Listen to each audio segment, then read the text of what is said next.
귀한 교회, 귀한 성도님들 앞에서 말씀을 나눌 수 있는 기회를 주신 주님께 감사드리고요. 또 초청해 주신 빈 목사님 또 모든 교우들께 감사를 드립니다. 영성 깊은 삶에 대해서 그동안 쭉 말씀을 드렸는데요. 우리가 어떻게 신앙인으로서 영성 깊은 삶을 살 것인가? 왜 영성이어야 하느냐? 우리가 영적인 존재다 말이죠. 그냥 살덩어리가 아니라 육신적인 그런 조건만으로 충분한 존재가 아니라 하나님께서 인간에게만 영을 부어 주셔서 그 영을 통해서 하나님과 교통하면서 사귀면서 영적인 존재로 생명, 창세기에 보면 우리는 living soul입니다. 우리의 육적인 차원과 영적인 차원이 함께 가야만 인간이 인간답게 가장 하나님께서 창조하신 원래의 모습대로 살아갈 수 있는 것이 우리 인간입니다. 그렇기 때문에 우리가 우리의 심성도 가꿔야 하고 우리의 육성도 가꿔야 하지만 동시에 우리의 영성에 관심을 두고, 특별히 믿는 사람들은 우리 영적인 충만을 위해서 힘써야 한다, 그런 전제하에서 첫날에는 기도에 대해서 말씀을 드렸죠.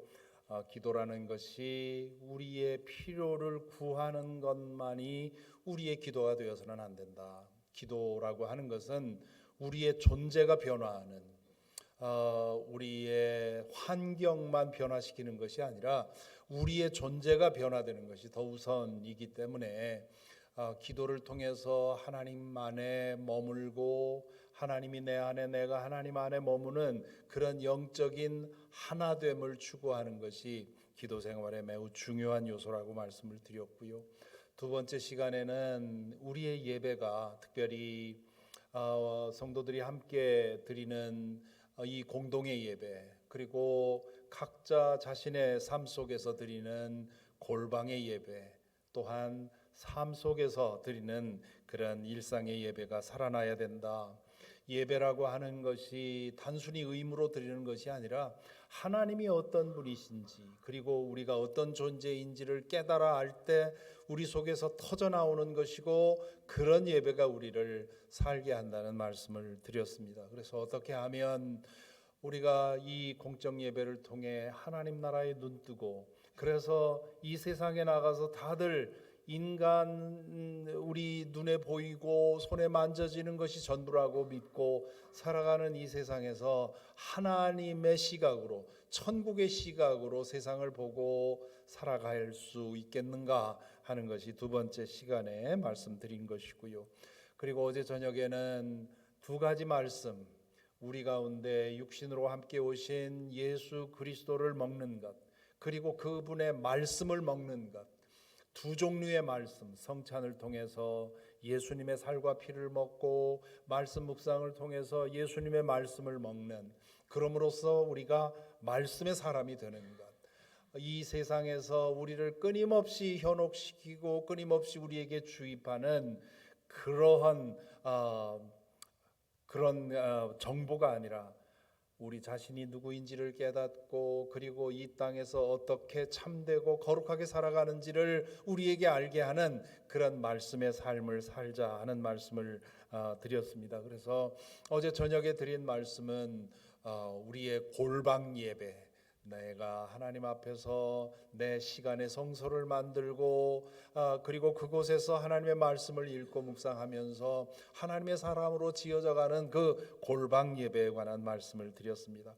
이 기도와 예배와 말씀, 이 세 가지는 우리의 영성이 영향을 얻고 그 커가는 그런 과정이라고 할 수 있죠. 우리의 육신적인 건강이 바로잡히기 위해서는 가장 먼저 잘 먹고 잘 자고 영양 공급을 받아서 우선 우리의 몸 속에, 우리의 그 육신 속에 면역력이 충만하고 생명력이 충만할 때 건강의 기본적인 조건이 이루어지는 거죠. 그런데 인풋만 있고 아웃풋이 없으면 우리는 건강할 수가 없습니다.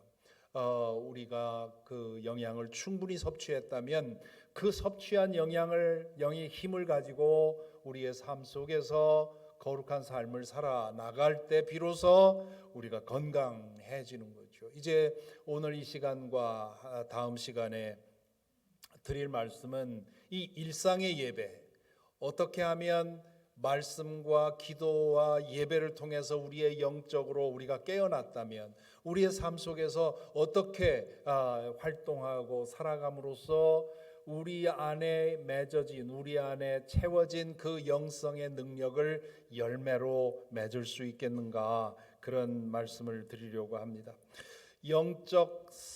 영성이 건강하게 성장하려면 개인적으로 행하는 영성 훈련도 중요하지만 우리 세상 속에서, 우리의 가정에서, 교회에서, 그리고 직장에서 이 영성, 우리가 배우고 깨닫고 먹은 말씀을 실천하는 그런 과정도 중요합니다. 그것을 선교적 삶, 미셔널 라이프라고 부릅니다. 삶 자체가, 사는 것 자체가 그리스도인으로서 이 세상에 영적인 존재로 살아가는 것 자체가 선교라는 것이지요. 우리말에 선교라고 하면 영어의 미션을 번역한 말입니다. 이 미션이라는 말은 라틴어 미시오라는 말에서 왔는데요. 미시오라는 말은 보내다, to send, 그런 뜻입니다. 어떤 사람을 어디로 혹은 누군가에게로 보내는 이유는 그럴 만한 이유가 있기 때문이지요. 그래서 미션이라는 단어를 사명 혹은 임무 같은 말로도 많이 사용을 하지요. 미션 임파서블, 그러면 성취할 수 없는 사명, 성취할 수 없는 과제, 그런 뜻이지요. 교회에서는 이 미션이라는 말을 선교라고 그 번역을 합니다. 이 보냄받다, 이 세상으로 보내짐을 받는다라는 말은 기독교 신앙의 중심에 있습니다. 자신에게서 타자에게로 향하는 것이 하나님의 본성입니다. 요한 사도는 하나님은 사랑이십니다 라고 요한일서 4장 16절에 기록해 놓고 있습니다. 하나님은 사랑이시다라는 말은 하나님의 본성이 자기 자신이 아니라 자신을 내어주어 다른 사람들에게 향하는 것이라고 하는 것을 말하는 것이지요. 그것이 창조사역의 본질입니다. 창세기 1장과 2장에서 보듯이 하나님의 창조는 끊임없이 확장되어 나가는 것이지요. 우주과학자들의 그 이론에 의하면 우리가 사는 이 우주는 지금도 계속해서 팽창하고 있다고 하지요. 빅뱅 우주론을 이야기하는 사람들은 태초에 뱅 하고 터져서 그것이 지금 무한 확장이 되어서 이 온 우주가 되었고 지금도 우리가 느끼지는 못하지만 점점 확장되어 나가고 있다고 얘기합니다. 얼마 전에 재원호 박사라고 하는 서울대학교 물리학과 교수님의 그 책을 읽은 적이 있는데요. 그분은 빅뱅 우주론과 창세기 성경의 창조 신앙을 결합시켜서 설명을 하는데 참 흥미로운 설명을 합니다. 이 창세기에 보면 첫째 날 빛이 있으라 했고 둘째 날, 셋째 날 뭐 이렇게 6일 동안 온 세상을 창조하는 것으로 돼 있지 않습니까? 이 창세기 1장을 해석하는 데 있어서 지난 2000년 동안 신학자들이 논쟁을 벌인 것이 그 창세기 1장의 하루, 밤이 되고 낮이 되었으니 첫째 날이더라, 밤이 되고 이 아침이 되니 둘째 날이더라 하는 그 하루가 우리가 지금 경험하는 24시간이냐 아니면 어떤 페이즈, 어떤 큰 어떤 시대를 말하느냐 하는 그런 논쟁을 벌이는데요. 그 제오노 박사가 이제 그런 얘기를 합니다. 빅뱅 우주론으로 설명해도 창세기 1장이 설명이 된다는 거예요. 왜냐하면 빅뱅 우주론에 의하면 빅뱅이 일어나고 나서 처음에는 온 우주가 어마어마한 속도로 팽창이 되었다는 겁니다. 그러니까 지금 우리가 생각하는 24시간이 태초의 빅뱅의 그 팽창 속도로 하면 수억 년 동안 팽창하는 그러한 것과 마찬가지였다는 거죠. 그래서 자신은 빅뱅 우주론의 입장에서 이 창세기에 나오는 24시간이 지금 우리가 생각하는 24시간과 똑같다 얘기해도 충분히 과학적으로 설명할 수 있다, 이제 그런 얘기를 하는 것을 보고 참 흥미롭게 보았는데요. 뭐 빅뱅 우주론이냐 뭐냐 하는 이런 얘기를 하는 것이 아니라 온 하나님이 지으신 이 우주가 끊임없이 확장되어 나가고 있다는 것이죠. 그 우주의 확장이 지금 하나님의 성품을 닮았다는 겁니다. 하나님은 태초부터 사랑이시기 때문에 모든 것을 자기에게, 당신 자신에게로 끌어모으는 분이 아니라 당신을 내어주어서 무한히 확장하는 것이 하나님의 성품이라 그렇게 얘기를 하지요. 이 하나님의 무한 확장성은 인류에 대한 구원의 역사에서 잘 드러납니다. 아브라함을 선택하고 그리고 그 이후에 이스라엘의 역사를 보면 하나님은 끊임없이 사람을 선택해서 보내고 선택해서 보내고 선택해서 보내면서 이스라엘의 역사를 이루어 오셨고요. 그리고 그 절정에서 예수 그리스도, 당신의 독생자 예수 그리스도를 우리에게 보내주십니다. 태초부터 하나님과 같이 계셨던 그 말씀, 그 로고스가 육신을 입고 우리 가운데 오셨다고 요한복음 1장 14절에서는 그렇게 얘기를 하고 있습니다. 그래서 히브리서 저자는 히브리서 3장 1절에서 우리가 고백하는 신앙의 사도라, 그렇게 예수님에 대해서 얘기를 합니다. 우리가 보통 사도라고 하면 예수님의 12제자가 성령 강림 후에 사도라고 불렸다는 것을 알고 있는데요. 히브리서 저자는 예수님을 사도라고 부릅니다. 하나님께서 이 세상의 구원을 위해서 육신을 입고 우리 가운데 가도록 보내셨기 때문이지요. 예수님은 당신 자신이 오셨을 뿐만 아니라 그 당신의 제자들을 또한 보내십니다. 요한복음 17장 18절에 보면 마지막에 제자들을 위해서 기도하면서 이렇게 말씀하십니다. 아버지께서 나를 세상에 보내신 것과 같이 나도 그들을, 여기 그들은 제자들을 말합니다. 그들을 세상에 보냈습니다. 그래서 이 제자들이 사도가 된 것이지요. 예수님은 부활하신 후에 제자들을 만나서 요한복음 20장 21절에 이렇게 말합니다. 너희에게 평화가 있기를 빈다. 아버지께서 나를 보내신 것 같이 나도 너희를 보낸다. 그리고 승천하시기 전에 사도행전 우리 1장 8절에서 우리 모두가 다 아는 말씀, 너무도 다 아는, 웬만큼 신앙생활 하신 분들이라면 다 외우고 있는 말씀이지요. 우리 함께 읽어볼까요? 성령이 너희에게 내리시면 너희는 능력을 받고 예루살렘과 온 유대와 사마리아에서 그리고 마침내 땅 끝에까지 이르러 내 증인이 될 것이다. 이 말씀으로 인해서 예수님의 제자들은 사도로, 아포스톨로스로, 보냄받은 사람들이라고 하는 이름으로 불렸던 것이지요. 그런데 사도들만이 아니라 예수 그리스도를 주님으로 영접하는 사람들은 모두 다 사도입니다. 여러분도 사도고요, 저도 사도입니다.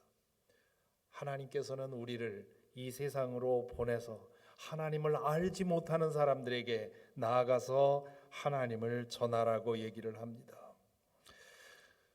우리가 이 세상에 나아가 믿지 않는 사람들에게 나아가는 것은 복음을 전하기 위해서, 선교하기 위해서, 개종시키기 위해서, 그 이전에 하나님을 알지 못하는 사람들에게 하나님을 알리고 하나님이 살아계심을 알리고 그분이 그들을 사랑하신다는 사실을 알게 하기 위함입니다. 바울 사도는 하나님의 구원 계획에 대해서 에베소서 1장 10절에서 이렇게 말합니다. 하나님의 계획은 때가 차면, 하나님이 정하신 때가 차면 하늘과 땅에 있는 모든 것을 그리스도 안에서 그분을 머리로 하여 통일시키는 것입니다.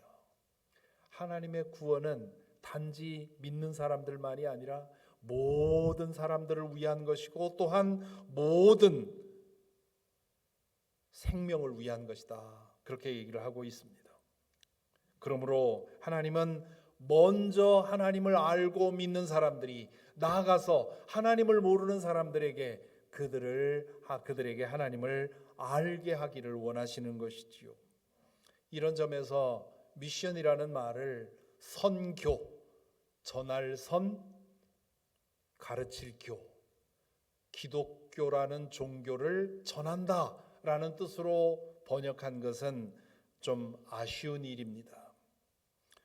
왜냐하면 우리가 하는 것은 좀 더 많은 교인을 만들려고 하는 것이 아닙니다. 좀 더 많은 기독교인들의 수를 늘리려는 것이 아니라 하나님을 모르는 사람들에게 하나님을 알려주는 것입니다. 그거나 뭐가 다르냐 하는 건데요.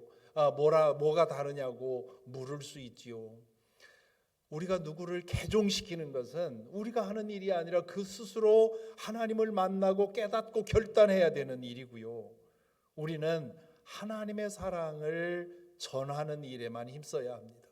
하나님의 사랑을 전하기 위해서는 우리가 낮은 자세가 되어서 할 수 있는 한 섬기고 희생해야 됩니다. 우리가 누구를 개종시키려고 하면 우리는 너무도 쉽게 돈을 사용하려고 하고 힘을 사용하려고 하고 권력을 사용하려고 하고 그렇게 해서 사람들에게 강요하려고 하는 거죠. 저희가 아리조나의 호피 원주민에 대한 선교를 계속 돕고 있다는 말씀을 드렸는데요. 호피 원주민들이 지난 300~400년 동안 백인 선교사들에게 당한 그들을 개종시키기 위해서 그들에게 준 지속적인 억압과 착취와 박해는 호피 원주민들로 하여금 기독교와 예수에 대한 지독한 혐오감을 만들어 놓았습니다. 지금 백인 선교사들이 다 떠난 자리에 한인 선교사가 가서 지금 3대째 섬기고 있는데요. 거의 한 20년이 넘었는데 그들의 마음속에 그 대를 이어서 축적되어 온 기독교와 예수에 대한 그 반감을 녹이는데 얼마나 많은 시간이 필요한지 모릅니다. 수백 년 동안 쌓인 그 원한을 단지 몇십 년 동안 어떻게 풀겠습니까? 한 사람을 구하는 것이 그 땅에서는 너무도 어려운 일입니다. 또한 저희 교회는 우리 친구 교회는 아마존의 원주민들을 위해서 선교한다는 말씀을 들었는데요. 우리 교회는 이 멕시코 유카탄 반도의 마야 후손들을 이제 돕고 있는데 거기도 마찬가지입니다. 스페인 카톨릭 스페인 천주교회 중심으로 해서 지난 200~300년 동안 그들이 행한 그 악행이라고 하는 건 말로 다 할 수가 없습니다. 거대한 성전 그 성당이 지어진 곳에 보면 그 성당이 지어진 그곳이 마야 제단이 있던 것입니다. 이 스페인 군대가 들어와서 마야 제단을 다 헐고 그 마야 제단을 쌓았던 돌을 쌓아가지고 그 성당을 만든 겁니다. 그러니 수대를 거쳐서 마야 종교를 믿던 그 사람들이 얼마나 원한이 있겠느냐고요. 기독교인들은 뭐 어떻게 생각했습니까? 우리가 드디어 마야 이 야만족들의 이 종교를 깨부수고 거기에다가 우리 성전을 지었으니 성당을 지었으니 이건 기독교의 승리다 이렇게 생각을 했겠죠. 기독교인들이 승리의 축가를 부르는 동안에 그 마야 후손들은 피눈물을 흘린 거죠. 그렇게 이 개종 중심으로 선교하게 되면 이런 죄를 짓게 되는 겁니다. 그리고는 단기간에 많은 개종자를 얻을 수는 있을지 몰라도 수백 년 동안 이어지는 그 원한 감정, 그것을 극복하는 것이 얼마나 어려운지 모릅니다. 우리 기독교인들이 복음을 전한다고 하면서 지은 죄라고 하는 것은 한없이 많습니다. 그러므로 우리가 선교를 하긴 해야 되는데 정말 잘해야 되는 거지요. 교회 안에는 크게 선교에 관해서는 두 종류의 극단이 있습니다. 한쪽 극단에는 선교 지상주의가 있죠. 이 사람들은 교회와 성도의 유일한 사명은 선교에 있다고 믿고 모든 열정을 바치려고 합니다. 저희 지역에 있던 어떤 목회자는 내 목적은 우리 교회가 완전히 비는 거다. 우리 교인들이 다 선교사로 나가서 우리 교회가 텅텅 비는 게 내 목회의 목적이다. 뭐 그런 얘기까지 할 정도로 선교 지상주의가 있습니다. 그러면 누가 병은 고치고 누가 아이들 가르치고 이 땅에서 누가 하나님의 나라를 행할 것입니까? 의사는 의사로서 선교하는 거고, 교사는 교사로서 선교하는 거고, 노동자는 노동자로서 선교하는 건데, 모두가 다 선교사가 되어서 나가게 되면, 그러면 이 세상은 어찌 되느냐 말이죠. 교회 안에서 선교 지상주의에 몰두된 사람은 타협이 되질 않습니다. 절대로 타협이 안 돼요. 교회 분란의 원인 중에 가장 중요한 원인 중에 한 종류가 선교 지상주의자들입니다. 교회 안에서 가장 타협이 안 되는 사람 중에 두 종류가 있는데요. 하나는 기도 가장 많이 하는 사람들하고요, 선교에 대해서 몰두하고 있는 사람들입니다. 여러분, 첫날도 말씀드렸지만 기도가 바로 된 기도를 한다면, 기도가 깊어질수록, 기도를 많이 할수록 품이 넓어지고 사랑이 넓어지고, 그래서 인격의 향기가 나고, 그래서 사람들로부터 그 사람의 말 한마디 없어도 그 사람으로 인해서 사람들이 은혜를 받고 하나가 돼야 되지 않겠어요? 그런데 여러분, 아마 그동안에 이민교회를 거치면서 교회 분란을 겪은 분들 다 아실 거예요. 교회 분란의 중심이 되는 사람들은 새벽기도 가장 오래 하는 사람들 중에 나타납니다. 아마 지금 웃는 분들은 그런 사람을 경험했던 것 같습니다. 얼마나 아이러니입니까? 아주 독선적일 수가 있죠. 제가 처음 목회한 교회가 토론토에서 목회한 교회가 교회 분란을 겪으면서 한 30명 평신도들이 나와서 이제 지내는 교회인데요. 거기에 기도 열심히 하는 권사님이 있었답니다. 그 사람이 내가 기도하는 중에 하나님의 음성을 들었다. 나를 따라라. 그런 얘기하면 기도 많이 안 하는 분들은 영적인 열등감이 있기 때문에 꼼빡 죽어요. 정말 들었나 보다. 저 사람 말을 내가 거역하면 혹시나 내가 하나님의 뜻을 거역하는지 모른다 그러는데, 그때 그 교회를 이렇게 지도하고 있던 그 아주 신앙 좋으신 그 장로님이 그러셨대요. 여러분, 우리 임 권사님이 기도하셔서 하나님의 음성을 들었다는데 하나님이 저 권사님에게만 주겠습니까? 우리도 앞으로 한 달 동안 열심히 기도하십시다. 그래서 권사님에게 주신 음성이 우리에게도 들리면 권사님이 얘기한 대로 가고, 그렇지 않으면 우리는 우리대로 분별해서 갑시다. 그렇게 얘기를 했다는 거죠. 기도 많이 한다는 것, 기도 많이 하는 게 잘못된 것은 아닙니다. 그러나 기도가 자신의 그 완고함과 자신의 독선을 키우는 힘이 되면 안 되는 거죠. 기도 많이 할수록 더 낮아지고 더 겸손해지고 더 품이 넓어져야 기도를 제대로 한 거죠. 사귐의 기도가 그래서 필요하다는 거죠. 내가 원하는 걸 끊임없이 확인하는 그런 기도가 아니라 말씀 앞에 자신을 내놓고 끊임없이 나 자신을 성찰하는 그런 기도를 한 사람이 독선으로 갈 수가 없죠. 선교도 마찬가지입니다. 선교에 대한 열정을 가지고 타협할 줄을 모르고 일방적으로 가게 되면, 그러면 그 선교는 잘못된 선교라고 할 수 있습니다. 다른 한편에는 선교 외면주의가 있습니다. 선교하는 사람들 이런저런 일들에 치이다 보면 선교 끝에 제발, 우리 주변에도 얼마나 사람들이 많은데, 도울 사람이 많은데 그 많은 돈을 들여서 왜 거기 가서 그런 일을 하고 있느냐 하면서 선교라고만 하면 반대하는 사람들이 있죠. 저희 교회에도 그런 분들이 있었습니다. 한 번은 정말 까다로운 이 미국 주류 사회에서 큰 지금 그 회사 이름만 대도 알 수 있을 만큼 굉장히 큰 회사에서 바이스 프레지던트까지 했던 분인데요. 그분은 모든 것을 계산해서 결정하는 거죠. 이 탁월한 사람들, 똑똑한 사람들의 약점이 뭐냐 하면 자라면서 살아오면서 틀려본 적이 없기 때문에 자신이 생각하는 게 다 맞는다고 생각을 해요.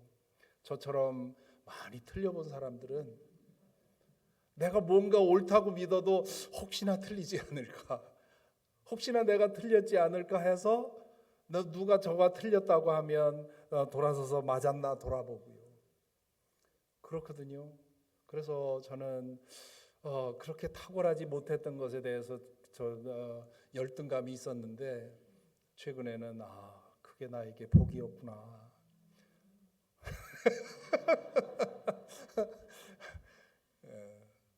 제가 섬기던 교회는 워싱턴 DC에서 가장 먼저 생긴 교회입니다. 1951년에 한국 전쟁 당시에 한 100여 명이 워싱턴 DC 근처에 이제 주재원으로 혹은 교수로 이제 살았다고 하는데, 조국이 전쟁 와중에 있는데 우리가 이렇게 해서야 되겠냐, 기도라도 해야 되지 않겠느냐 해서 모여서 1951년에 시작된 교회입니다. 세계의 중심에 있다 보니까 정말 탁월한 분들 많습니다. 우리 유스 패스터 하던 목사님이 그러시더라고요. 전국 유스 그룹 SAT 성적 속차를 매기면 우리 교회가 최고일 거라고. 그런데 그 똑똑한 분들이랑 지내다 보니까 그분들에게 치명적인 약점이 있어요. 내가 생각하면 다 맞는다고. 맨날 100점만 맞았거든요. 한 번도 틀려본 적이 없거든요. 내가 생각하는 게 틀려본 적이 없기 때문에 나이 들어서도 직장에서도 그렇고 정치 문제에 대해서도 그렇고 신앙 문제에 대해서도 내가 생각하는 게 다 맞는다고 생각을 하는 거예요. 그러다 보니까 그분도 그런 분이어서 교회에서 행하는 일을 자기의 생각으로 다 판단하고 평가하지요. 이분이 제일 그분의 표현으로 ridiculous한 이 문제가 뭐였느냐 하면 단기 선교예요. 아니 한 사람당 5,000불, 3,000불씩 그 많은 돈을 내면서 거기 가서 왜 그 돈을 허비하느냐. 그래서 매번 반대하다가 내가 한번 가봐야 되겠다. 갔다 오면서 속속들이 이것을 보고 이것이 얼마나 말도 안 되는 사건인지 일인지를 내가 밝혀서 이걸 스탑시켜야 되겠다. 그만 먹고 가셨어요. 공항에서부터 깨지기 시작하는데요. 돌아와서 완전히 달라졌어요. 그리고는 그 다음 해에 우리가 멕시코의 어느 한 마을에 한 2, 3년 평신도 선교사를 좀 보내려고 하는데 가서 아무것도 할 거 없습니다. 그곳에서 지내면서 그냥 친구가 되어 주셔서 관계를 맺고 우리가 뭘 할 수 있게만 하십시오 하고 광고를 했는데 그분이 자원을 하셨어요. 그리고는 그 이후로 지금까지 선교에 가장 열심을 내고 있습니다. 이렇게 교회 안에 선교 지상주의와 선교 외면주의가 서로 대립을 하고 있습니다. 그런데요, 선교에 대한 이 두 가지 극단을 우리는 피해야 합니다. 선교에 대한 이런 극단적인 태도에 대해서 반성하면서 새롭게 시작된 운동이 미셔널 처치 운동입니다. 선교신학자 레슬리 뉴비긴이라는 분의 신학에 기초해서 21세기로 접어들면서 새롭게 시작된 기독교 신앙과 선교의 관계를 잘 다시 정립한 그런 신학 운동인데요. 이 정신을 한마디로 요약하자면 Life as Mission, 선교로서의 삶입니다. 우리 살아가는 것 자체가 선교가 돼야 된다는 그런 얘기입니다. 그리스도인으로서 가정에서, 직장에서, 교회에서, 일터에서, 휴가지에서, 골프장에서, 식당에서 그리스도인으로 살아가는 것이 미션이라는 거지요. 그리고 그러한 삶의 결과로서, 그런 삶의 한 과정으로서 다른 나라에 가서, 어려운 나라에 가서 잠시 동안 선교 활동을 하고 돌아오는 것이지, 내 삶은 내 삶대로 있으면서 가끔 나가서 선교한다는 건 별 의미가 없다는 거지요. 그러므로 Life as Mission, 우리가 살아가는 것이 선교다. 또한 Church as Mission, 교회가 선교 현장이다. 멀리 가야 선교 현장이 아니라 바로 여기 이 베이사이드가 친구교회의 선교 현장이라는 겁니다. 교회가 어떻게 모이고 무엇을 행하고 교회가 어떤 방식으로 운영되는지 그거 자체가 선교라는 거죠. 그렇게 우리의 컨셉을 바꿔야만 우리는 이 세상에서 바른 선교를 행할 수 있다고 얘기를 하는 것입니다. 자, 그렇다면 이 선교적인 삶을 살아가는 방법에 대해서 몇 가지 말씀을 드리고 마치겠습니다. 첫째는 차별성 있는 삶을 사는 것입니다. 우리 그리스도인과 교회는 가장 먼저 그리스도인다워야 되고 교회다워야 됩니다. 그것이 우리가 행해야 할 첫 번째 변화입니다.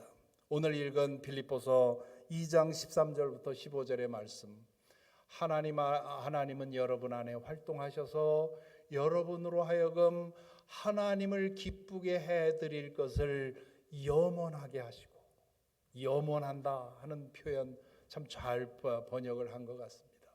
우리 마음속에 내가 어떻게 하면 하나님을 기쁘게 해드릴 수 있을까? 교회에서만이 아니라 가정에서, 직장에서, 어딜 가든지 내 말과 행동을 통해서 하나님을 기쁘시게 하는 것, 그것을 바울 사도는 먹든지 마시든지 하나님의 영광을 위해서 하는 것이라고 얘기를 했죠. 그것을 우리 마음속에 염원하게 하는 겁니다. 어떻게 하면 내가 잘 먹고 잘 살까? 어떻게 하면 내가 유익을 얻을까? 어떻게 하면 내 사랑하는 사람을 행복하게 할까? 기쁘게 할까가 아니라 어떻게 하면 하나님께서 기쁘게 하실까? 하나님을 기쁘게 할까? 내가 직장에서 어떻게 일해야 하나님을 기쁘시게 할까? 내가 식당에서 어떻게 행동해야 하나님을 기쁘시게 할까? 그것을 늘 염원하게 하시고 간절히 바라게 하시고 그것을 실천하게 하시는 분입니다. 그러므로 무슨 일이든지 불평과 시비를 하지 말고 하십시오.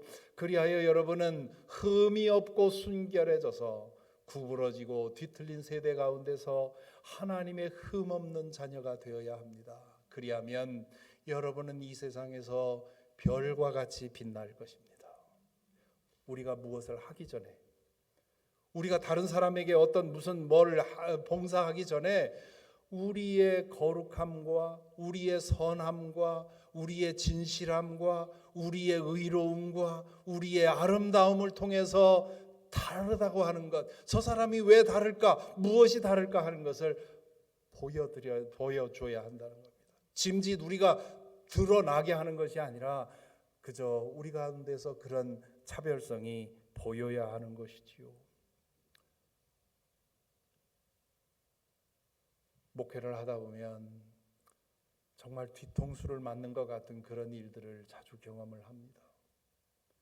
그리스도인들이 얼마나 양면적인 삶을 살고 있는 사람들이 얼마나 많은지요.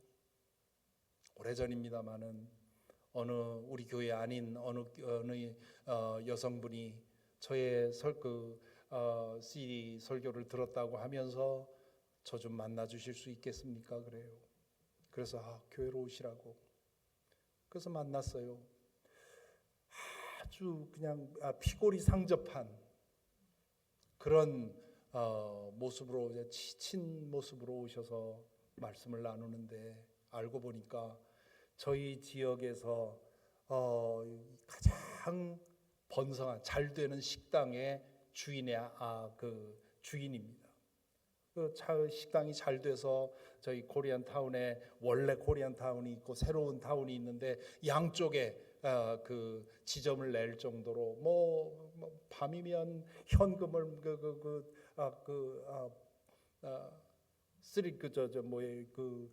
가비지 백으로 현금을 담아 와서 밤새도록 센다고 합니다. 그 정도로 엄청난 그런 수입을 가지는 분인데요. 그런데 왜 오셔서 왜 무슨 얘기입니까 했더니, 우리 남편이 우리가 다니는 교회에 얼마나 잘하는지 모른대요.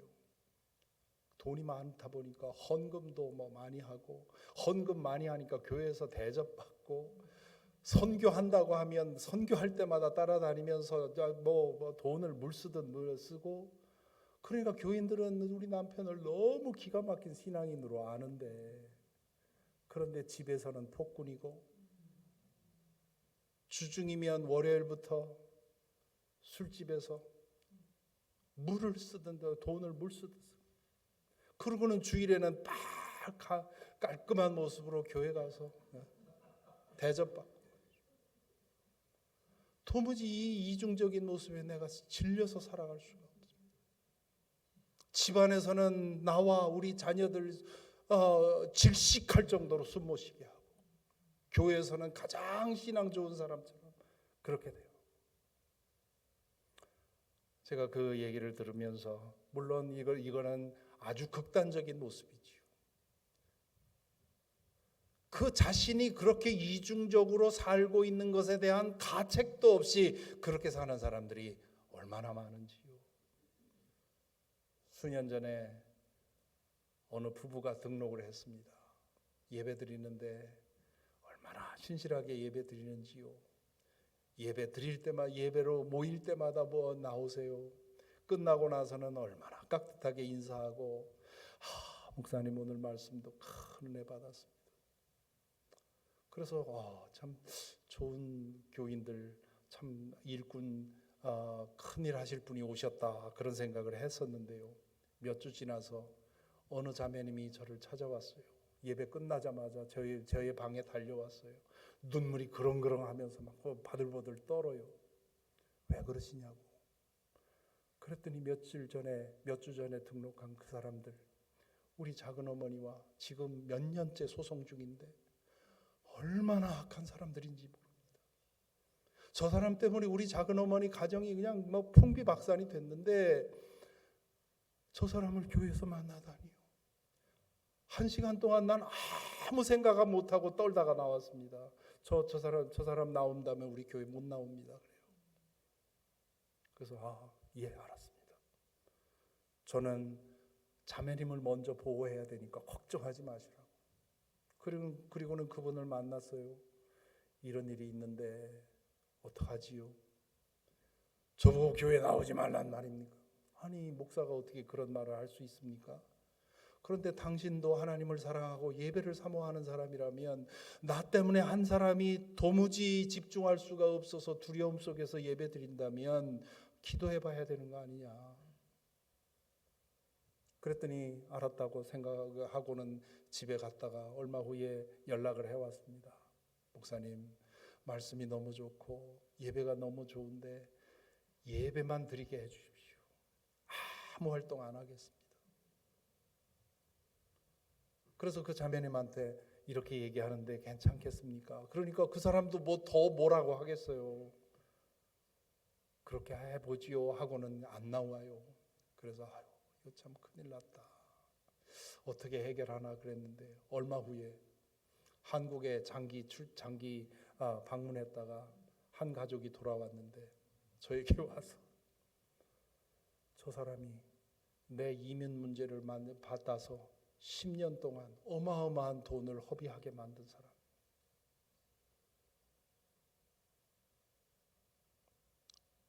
그 얘기했더니 결국 교회를 떠나더라고요.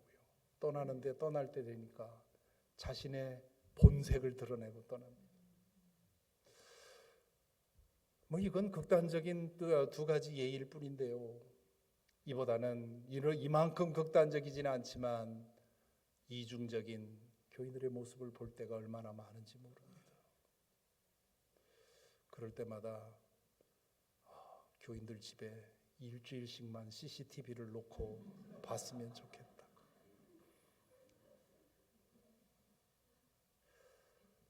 우리가 윤리적으로 완전할 수 없지요. 다 허물을 가진 사람들이지요. 하지만 내 잘못된 모습에 대해서 인식하고 그리고 하나님의 성령의 능력으로 변화되어서 거룩하고 선하고 진실하고 의롭게 살려는 그런 마음의 중심은 있어야 하고 그렇게 될 때 우리가 변화되어 나가는 건데요. 그런 의식도 없이 이중적인 모습으로 살아가는 사람들이 얼마나 많은지요. 그리고 그런 사람들로 인해서 기독교인들에 대한 혹은 기독교에 대한 그런 부정적인 인식을 갖고 사는 사람들이 매우 많습니다. 교회도 마찬가지지요.